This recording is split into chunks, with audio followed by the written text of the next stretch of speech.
YouTube, welcome back to my channel.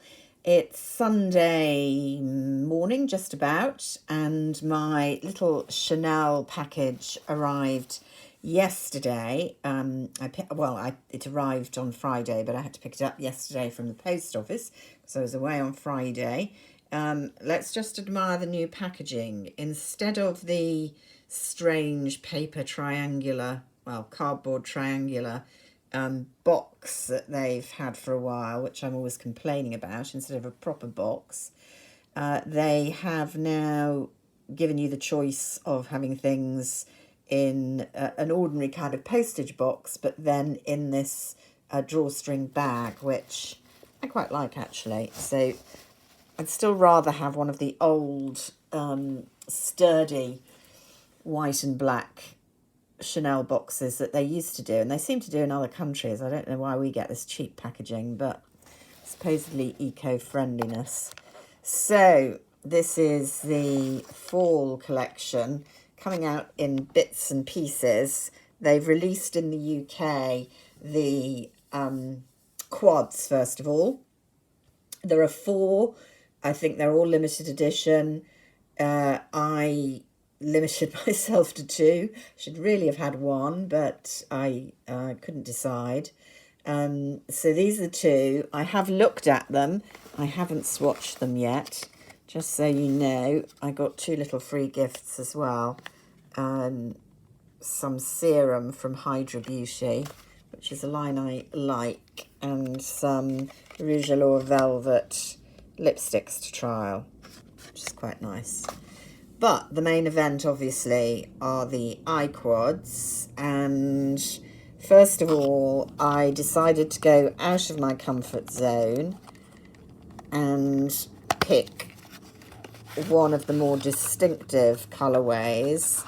This is the Baroque one. Gold CCs rather than white for limited edition. It's almost like a kind of holiday festiveness to it. I do like the gold backing that we have for the eyeshadow, what would we call them? Eyeshadow pots, as it were.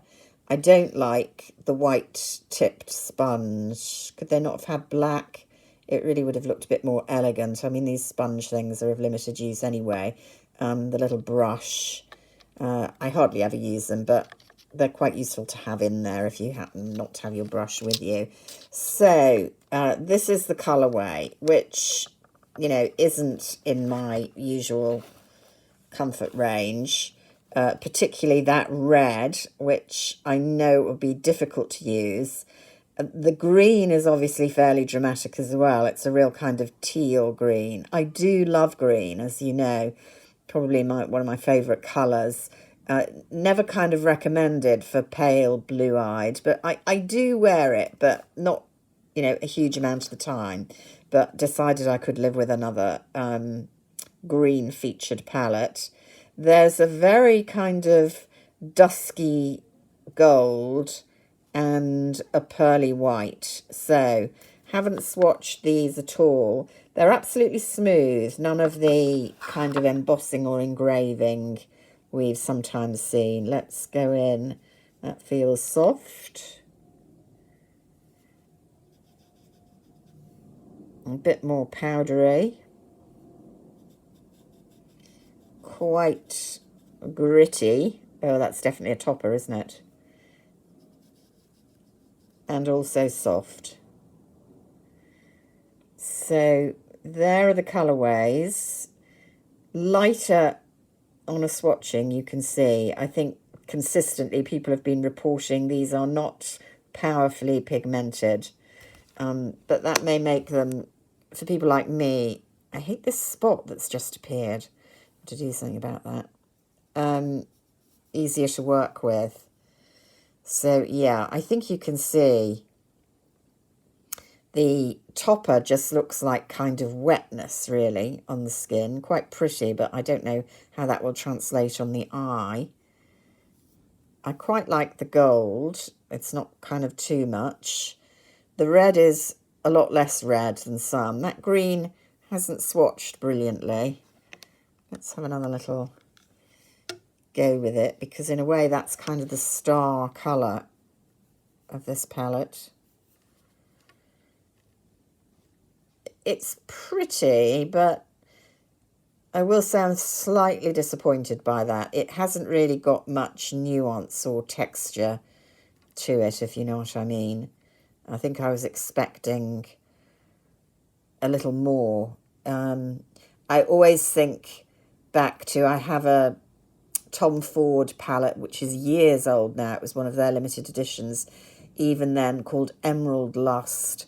Has the most beautiful multifaceted green, which shifts from kind of emerald to blue to teal. I must get that out and use it a bit more. So, yeah.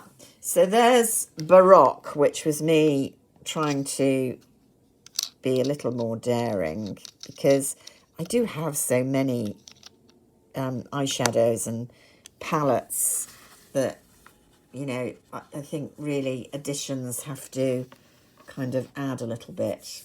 Not sure if that one did.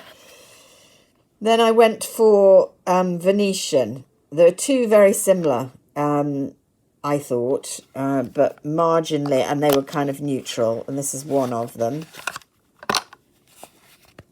There we go, the gold again. So, a much more, having said, you know, that I'm going to be a bit more daring, much more neutral. There's another gold. Interesting to see how that compares with the gold in the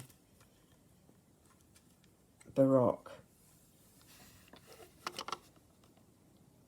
It's got, it's quite different actually when you put them side by side. It's definitely a more kind of, I don't know, rosy, taupey gold than the one in the Baroque, which is a real, I would call kind of dusty gold. I'm just going to swoop that round. So let's go into these. That feels nice, but very neutral. Coming off kind of more, I don't know, kind of slightly goldy actually. Nice and soft. Yeah, that's a nice shadow. Feels good. Also nice consistency. These are actually feeling much nicer. Yeah, all of them feeling smooth, but not enormously pigmented. Blimey. That's terrible. That is terrible. Let's go in. So there's the kind of fleshy pink that does have a little bit of a gold shift to it. It's a really pretty shade, but how much that's going to show on the eyelid is another matter. Then the gold, it's a nice gold. It's actually showing lighter in the monitor than in real life, but it's hardly there. What looks a really deep brown in the pan, well, if you work it, you're getting a decent brown. That will actually work quite well for me, and it's fairly matte. There's slightly kind of reddy undertone to it, because I'm not great with really dark browns.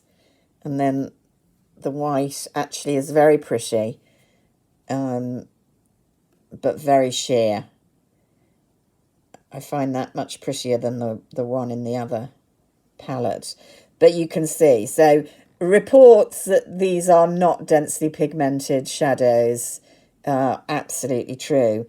They feel the consistency in this palette feels much softer than the other one and more consistent. So I'm suspecting these will be easier to work with on this palette, the Venetian, on the eyes. But yeah, I'm kind of interested. I mean, dense pigment is not a priority with me because I find it, easier to nowadays have more of a colour wash on what are elderly, crepey lids and eye area. So what is a priority for me is smoothness and evenness, which is easy to work with when I'm applying. So we'll have a see what they're like, but not the most...